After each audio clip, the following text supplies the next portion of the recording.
Hey everyone, welcome to the Who Is Like You Ministries podcast. My name is Justin. And this is Kaylin. We are super excited to start this podcast series. We've been planning it for a couple of weeks and finally have the time to sit down and do it, so this is going to be really awesome. We are hoping to do them bi-weekly, so just be on the lookout for the official schedule as soon as everything kind of gets narrowed down.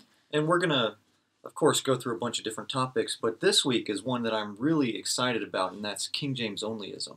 Yeah, this is something that Justin and I have been seeing more and more lately. It's, at this point, become a movement of people who are so strong in this particular belief.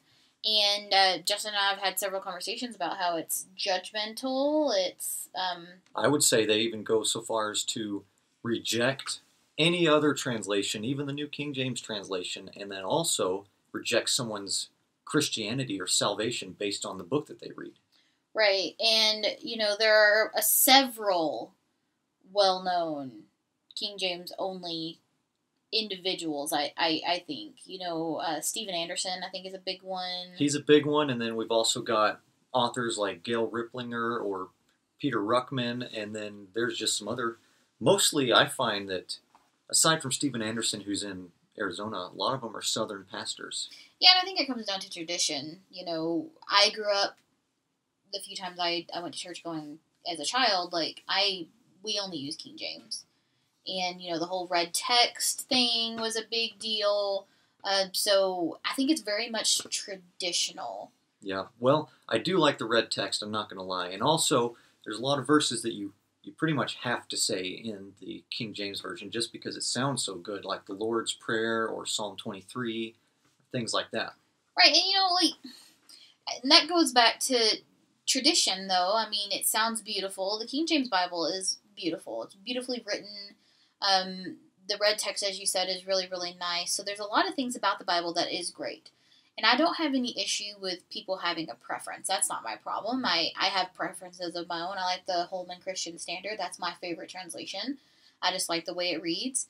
I think the issue, though, is, as you and I said, judgment and outright just rejection is a big one. So I guess, to give it a definition, King James Onlyism is only using the King James Bible, the 1611. No, it depends. Some King James Onlyists only use the 1611. Some reject the 1611 and go with the one from the 18th century.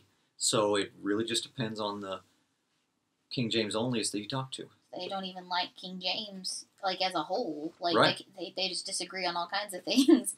So yeah, whichever King James, they fancy. They only like that King James. They go as far as to reject other King James versions and reject any other translation. What I think the things that surprise me the most when I watch videos or see something on Facebook is you always see Satan brought up, right? Right, it's the Devil's Bible. All these modern translations are the Devil's Bible. You're not saved if you don't read King James, and I think that's what's disturbing. That's the only word I can think of. It's disturbing.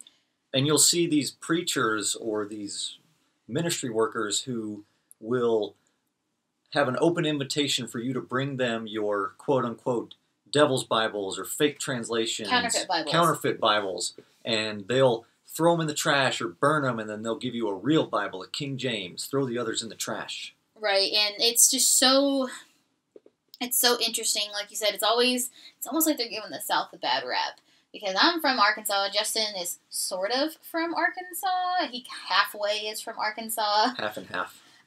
But, growing up, the South is known for hospitality, being nice people, really helpful people. But I think, as you said, most of the people who are King James only that you see online are just Southern preachers who are basically yelling at you not to use another translation, and it's very much a throwing a Bible in your face in the screen and saying, this is wrong, this is the Devil's Bible. Right, and, they use evidences, what they would call evidences, like where God says in His Word that He's going to preserve His Bible, and for them, the Bible is preserved in English. I don't know what people were reading before then. I don't know if the Latin or the Greek or the Hebrew or the Aramaic was preserved, but we know this English Bible is preserved.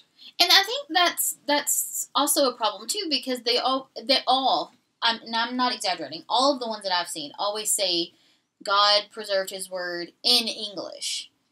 And it's odd, because I think to myself, they say if you can't read this, and they hold up that Bible that's in English, you're not saved. I've heard Stephen Anderson say that, and it makes me think, well, what about individuals who live in other countries where English is not the native language?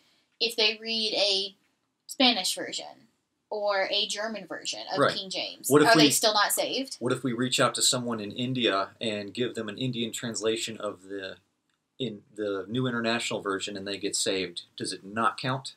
And I think, I've seen several comments on these YouTube videos that I've watched that say anybody who doesn't use the King James is not saved. But then it goes back to the point you brought up earlier, that it's not the 1611 always, it's not the 1800 version always, and it's not New King James. So when somebody uses a blanket statement like King James, it could mean 3 different Bibles. And if you want to go even more in depth and make it a little more confusing, some people are TR only, Texas Receptus only. That is confusing. So yeah, and as the old saying goes, if the King James Bible was good enough for Paul, it's good enough for me. I like to live my life by that. So let's get into a couple of examples that Justin and I have found online. So we have one from Facebook that I actually saw today. Let's go ahead and talk about that one first. Yeah, so I'll just read a little bit of it, because honestly, it was kind of appalling. If it didn't already come off, we're not King James onlyists. Oh yes. We use all kinds of translations. I prefer Holman Christian Standard. I think Justin prefers what? I like ESV and Tree of Life version as far as Englishes go, but I like to go into the original text. Justin's fancy, but no, not fancy. Everybody should learn the original languages. But we both have several translations of different Bibles. We even have a 1611 King James. I do, and I like it. I love the King James because it's I grew up with it, and I'll always love it. But for anything scholarly, I probably wouldn't use it. Right. So, disclaimer there: we aren't King James onlyists, but we don't outright reject the King James Bible. But anyway, so what we saw on Facebook today, and actually it was her that sent it to me. I'd never even seen it before. It's this woman on Facebook. I don't know who she is. I've never heard of her before. And she posted something saying how that the NIV and ESV have now recently removed 64,575 words from the Bible compared to the King James only. They took out words like Jehovah, Calvary, Holy Ghost, and omnipotent. And then NIV alone, according to her, removed 45 complete verses. And then she lists a bunch of verses there. And then she says, refuse to be blinded by Satan, and do not act like you just don't care. Let's not forget what the Lord Jesus said in John. And then she quotes a verse, and she says, this is from the King James only version, the only true Bible. So, naturally, a lot of Christians would have a problem with that statement, saying that all of our Bibles are Satan's Bible. Not just that all of our Bibles are Satan's Bible, that we, in turn, are absolutely following a satanic fake Bible. And I think that's what really made me look at this post and go, this is a problem. Not only this, I saw several people who I'm friends with on Facebook, at least 6 or 7 people who liked it and commented and said the King James Bible is the only Bible. Somebody said the King James Bible is the Holy Bible. There is no Holy Bible other than the King James. Right, and to me it comes down to lack of knowledge of how we got the King James Bible and the other Bibles. It all comes down to the manuscripts. Right, and I want to stress this, that again, there is nothing wrong with loving the King James Bible. If that's the Bible you want to use when you go to church, if that's the Bible that you want to use when you do your devotional, when you do your Bible study, that is, honestly, I would say completely your preference. I take no issue. What I take issue with is you telling me that because I read Holman Christian Standard, that makes me a Satan worshiper by extension. They also go as far as to say, when it comes to, one of the comments talks about the publisher, HarperCollins. Right. She mentioned how HarperCollins now sells a literal satanic Bible, and we checked, it's there. But one thing that she didn't realize was that HarperCollins is an actual huge book publisher, an umbrella publisher with a lot of companies underneath it, and they don't just do Christian writings. Exactly. I mean, depending on how, I'm going to use the word extreme because I don't know what else to use in this case. Depending on how extreme you are in your beliefs, you could go as far as to say if HarperCollins sold Harry Potter on their website, that was against the Bible and that was against the teachings of Jesus Christ. So I think it's really important to keep in context here that HarperCollins is a business, and while we are not going to buy this satanic Bible from them, we completely understand that the Bible is not going to be the only thing that they publish. Justin actually found something out that was really interesting when he was looking this up with me. He said that the publishing part of HarperCollins that publishes Bibles and other Christian books only do that. Right. It's called HarperCollins Christian Publishing, not just HarperCollins. And also, for you King James onlyists, HarperCollins also publishes King James. They've been doing it for 200 years.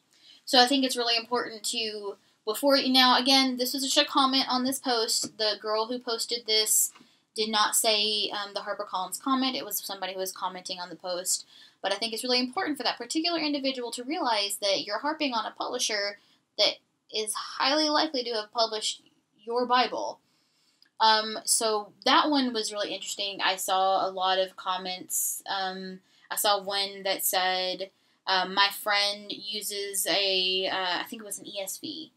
And I tell him all the time that he's not saved and that if he doesn't write his ways and read the King James, that he's going to go to hell. And it's shocking. It's shocking to read things like this in 2019 when we have all this wealth of knowledge at our disposal. Right. It's pretty much like they worship the Bible. It's like it's become an idol to these people.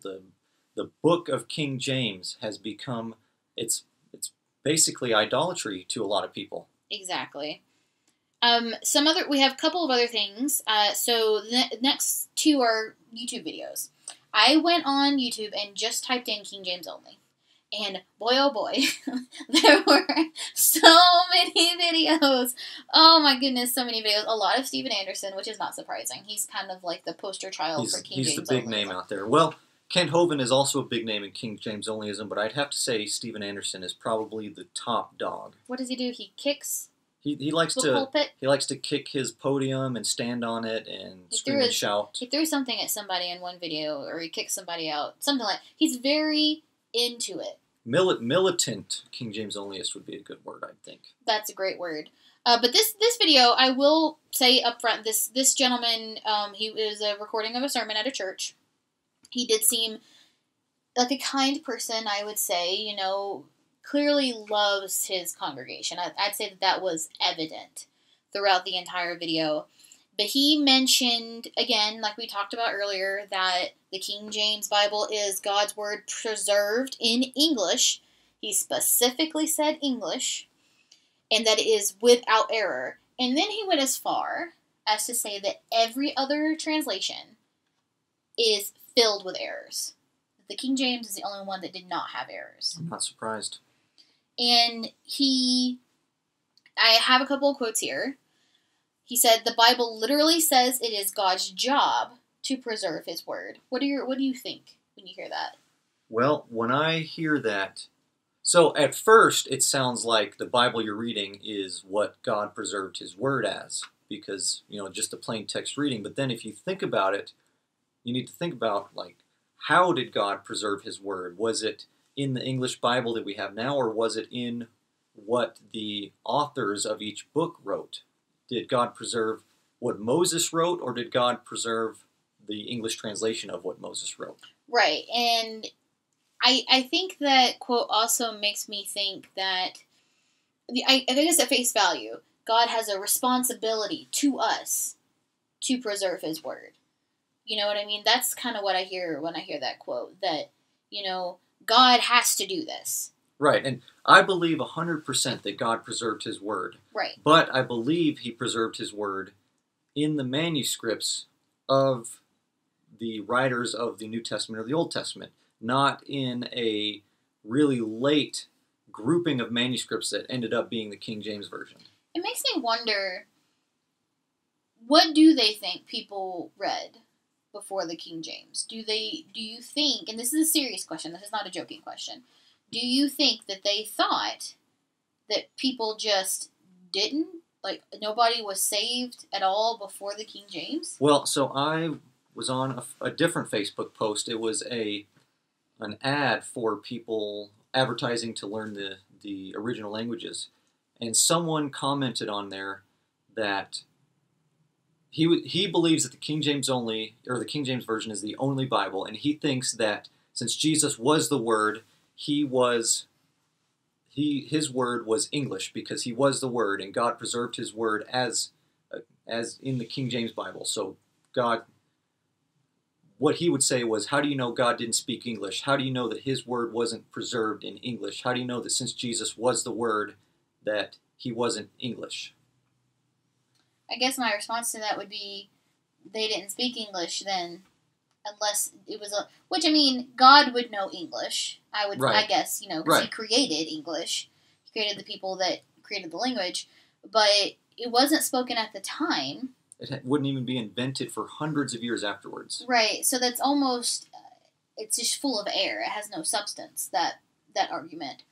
The next quote, kind of switching gears, and this quote, I'm going to give you some context before I tell you what it is. So he talks about a verse. And he talks about how a verse is said in the King James versus how a verse is said in the NIV, is the other translation he used.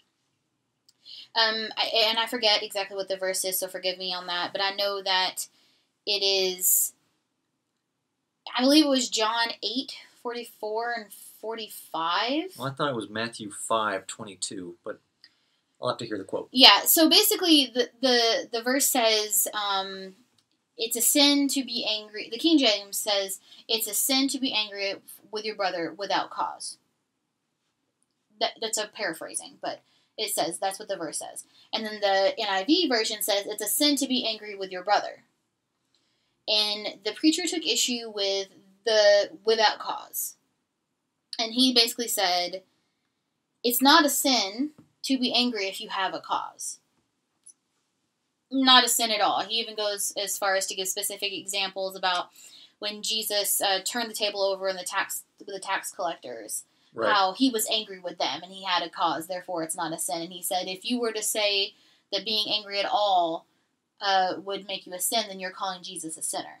Right. And, I mean, how do you feel about that? Well, my first response to him would be, what did Matthew write? Or what did John write? Or what did Mark write? What do the earliest and most attested manuscripts that we have say about what this verse is supposed to be? And then once we know what it says, then we can interpret it. That would be my response. Okay. Now, I guess I would say something similar, but I guess if we're going to argue about being angry without a cause, I mean, I think Jesus, would say that you shouldn't be angry with anyone, period. Right. I would agree. And so I don't think, and also it's interpretation too. It does not say in that particular verse when Jesus is, or that passage where Jesus is turning over the tables and he's kicking the tax collectors out of the temple and all of that. I don't think you can interpret anger if you want, but I think it'd be more disappointment than anger on Jesus' part. Yeah. But, he goes into specifics about words being taken out and words, being added in, when really, isn't it the King James that adds a bunch of things in? So, a lot of times the King James does add things in, and it's not on the fault of the translators. They were just translating the manuscripts that they had. Mm-hmm. But in regard to the Matthew 5:22 verse, in my ESV Bible, I just looked it up, there is a footnote that says some manuscripts add without a cause. So it's not like they took it out. There's just a footnote there because some manuscripts have it, some manuscripts don't. And I guess this goes back to Justin's really big pet peeve that He hates it when people don't read footnotes. So footnotes I are love super. footnotes. He loves footnotes. Endnotes are Satan's doing. Footnotes are of God. So that's my opinion. I'm a footnote onlyist. He gets so mad at me when I don't read the footnotes. So kind of wrapping things up, we're going to talk about one more video, and then we're just going to kind of bounce some thoughts off of each other. So this last video, I got the gentleman's name. His name's Michael Pearl, and he's asked a question. I forgive me, I don't know who Michael Pearl is. I don't know who he is. But based on the video, he seemed like a somewhat important person. The question was, why do you use the King James Bible only? And his very first sentence was, I don't use the King James only. I use a dictionary. I use a concordance. I use commentaries. And what I would do is I would have stopped him right there at the word concordance, because I know he's referring to Strong's concordance, and I would venture to say that 95% of scholars, and I would agree with them, would reject wholeheartedly the Strong's concordance, and he should go for a real lexicon, like for Hebrew the BDB lexicon or the BDAG lexicon for Greek. And I don't think he ever mentioned lexicons, which is interesting. And so he basically said in a bunch of words, yeah, I only use the King James, and I concrete that belief to only use the King James by reading commentaries and using a dictionary and whatnot. He said, I got a good chuckle out of this, and it's funny, it kind of goes along with the quote. He says, when I want a good laugh, I use the New International Version. Sounds like you both got a good laugh. It was just like, he just said it out of nowhere, and I thought it was funny. So he's a funny guy. But this next part was really interesting. I wrote this down because I wanted to get your thoughts on it. He said 95% of the Greek manuscripts are in agreement with the King James, and I believe he was speaking specifically in regards to the New Testament, and only 5% or less are different than the King James. I personally don't know if the 95-5 is accurate.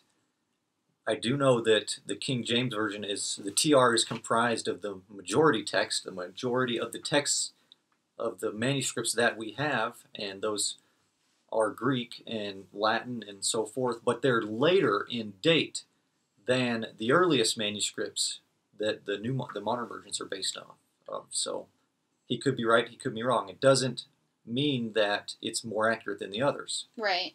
I mean, it's like finding a dictionary, right? A dictionary from let's just say 2019, right? And we'll look up the definition for run, walking at a quick pace. You can assume that if you were to find a dictionary from 1909, run would be a similar definition. So him saying that his particular, version is better because it happened to coincide with the King James and the majority text, that doesn't mean that it's right. Just like with any other book, if you were to find similar information at different times. The dictionary example is probably not the best example, but you see where I was going there. Yeah. Yep. And the last thing that he said was, Scripture never refers to the originals. It only refers to copies of the originals. Now, I don't know if that's accurate. Well, obviously they had copies at the time. That's what the Septuagint was. That is what they referred to. I'm guessing he's only talking about the New Testament, because that's usually what people only ever talk about is just the New Testament. And yeah, that would have been the Septuagint, which was a copy. But Scripture, I would say, would be divinely inspired writings from those authors, whether they're copies of the originals or what. They are the God-breathed words that were penned by them. That's what Scripture refers to. So basically, it doesn't matter if it's a copy or not, as long as it's accurate and it's from the original authors and it's God-breathed. As long as it's an accurate copy, yes. Right, and so that's something that I thought about as well, is, he didn't seem openly against other translations necessarily. He just basically called people who didn't use the King James inferior. And, one thing that I hear a lot from King James onlyists and see a lot on videos is that I'd go so far as to compare them to Mormonism, where their feelings have a huge part in their love for the King James Version, they feel that the King James is a better translation. They feel that this is actually what God is saying. Just like Mormons feel that Joseph Smith was an actual prophet. They feel like the Book of Mormon is actually the true, well, Book of Mormon and the regular Bible, but they're true scripture. Right, and, I completely appreciate I was saved by a King James Bible. I think that's beautiful. I think that's wonderful. But that doesn't mean that me being saved by a Holman Christian Standard is any different than you being saved by King James. And I think that's really where our thoughts are. That tolerance is not the right word, but I think being educated and knowing that other translations are just as good and sometimes better, depending on if they're more accurate than the King James. And if you don't believe that, that's fine. But to call somebody a Satan worshiper or not saved is probably not the best way to approach it. And King James onlyists hate this argument, but it's 100% true. There are no major doctrinal differences between the King James and any modern version. Right. Except for the New World Translation or ones like that. But we're not counting those. Right. But yeah, I think this was a great conversation. Really interesting things. There's probably a lot more to flesh out with this. We could talk on this for hours. And I guess if I had some closing comments, my recommendation would be learn about the manuscripts, and it's your duty as a Christian to learn as much as you can and to be as close to God as you can. So if you're able to, learn the original languages and drop the English translations. Go into the Greek, go into the Hebrew if you can, and a lot of King James onlyists will say, do the work to learn this Old English style. Well, do the work to learn the languages. Exactly, and I think that I just reiterate that, do the due diligence, do the work, and, if you feel so strongly that the King James is the best one, then that's great. But be respectful of others, and if you're going to say something with a little bit of backing and a little bit of truth instead of throwing something inaccurate in someone's face. But this was a great conversation, and we might talk about this more if anything new comes up, like if we see any new interesting videos. We'll definitely talk about this more and probably do a few podcasts on it. But next week we'll be back, or next time we do this, we'll be back with a new topic. And I hope you guys enjoyed the very first podcast from Who Is Like You Ministries. This has been Justin. And Kaylin, and we're so excited to continue this with you guys and really appreciate you listening. We hope everybody has a great day and or night.